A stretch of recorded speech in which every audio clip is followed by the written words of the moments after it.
Hai, Assalamualaikum. Thank you buat kalian yang udah klik video ini. Hai, aku Melati Harap ngucapin terima kasih buat kalian yang udah klik video ini. Oke, kasus kali ini berasal dari tebing tinggi Sumatera Utara. Pertama aku kenalan dulu seorang perempuan bernama Nina. Saat itu usia dia 17 tahun di bulan Agustus di tahun 2022. Jadi Nina ini izin ke tantenya, di mana dia itu tinggal sama tantenya, enggak sama orang tuanya, dikarenakan sekolahnya si Nina lebih dekat ke tantenya. Ya udah deh, biar dia lebih mudah untuk selama dia sekolah ini tinggal di rumah tantenya aja.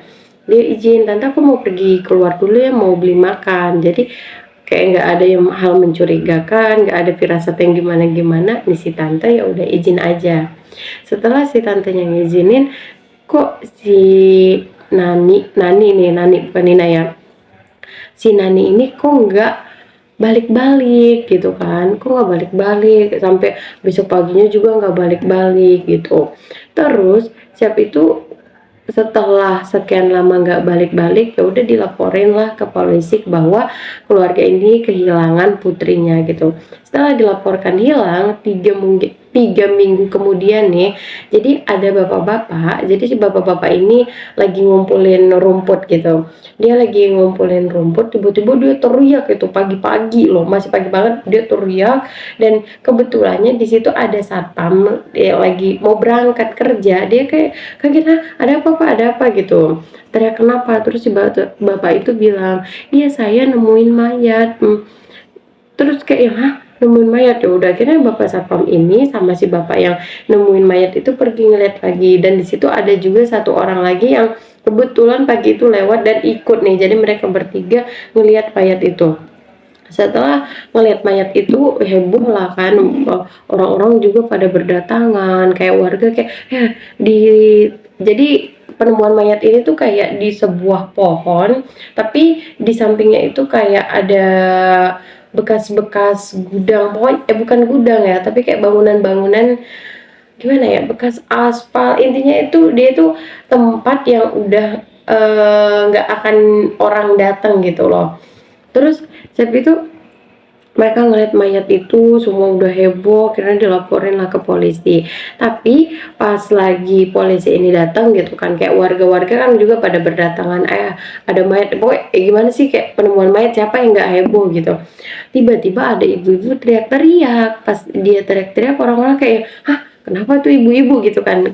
Ternyata si ibu ini ngenalin sendal dari mayat itu gitu. Soalnya mayat ini udah nggak bisa dikenalin, udah berbentuk, udah berbusuk, tapi tau nggak sih kayak mayat yang tulangnya, jadi kulitnya itu udah nempel banget sama tulang gitu, udah nggak, susah lah dikenalin ini mayatnya.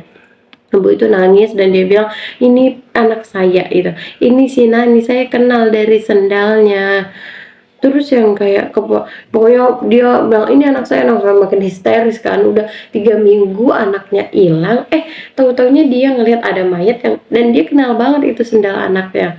Terus dilakukan pemeriksaan, dilakukan tes DNA, dan benar aja itu si Nani. Terus ya siapa sih yang gak lemas gitu ya, maksudnya selama 3 minggu ini mungkin ibunya berharap kayak semoga anaknya ketemu, dan ya benar ketemu, tapi dalam keadaan yang sudah menjadi mayat gitu.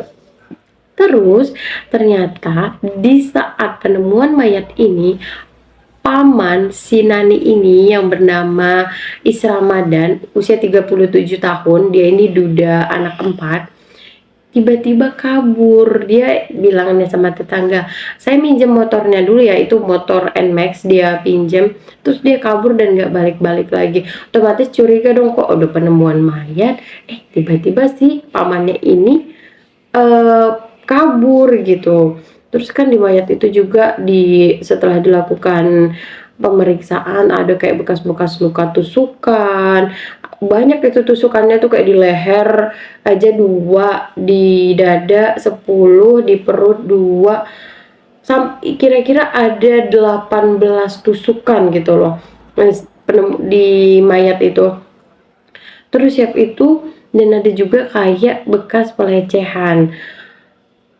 setelah diperiksa gitu dan dicurigai juga ini kenapa tiba-tiba si pamannya ini kabur, dan bener aja ternyata dia pelakunya gitu loh. Selama ini dia kayak yang keponakannya hilang, ya udah dia kayak yang ya ikutan ikutan merasa kehilangan lah. Waktu penemuan mayat juga dia pura-pura nggak tahu mayat itu siapa gitu. Jadi setelah si ibu ini nangis-nangis, di situ baru dia ngerasa panik kayak yang, hah, ternyata masih dikenalin ini mayat gitu, kayak yang dia udah firasat banget kayaknya bakal ketahuan. Akhirnya dia kabur dari tanggal itu, penemuan mayatnya tanggal 22 bulan Agustus.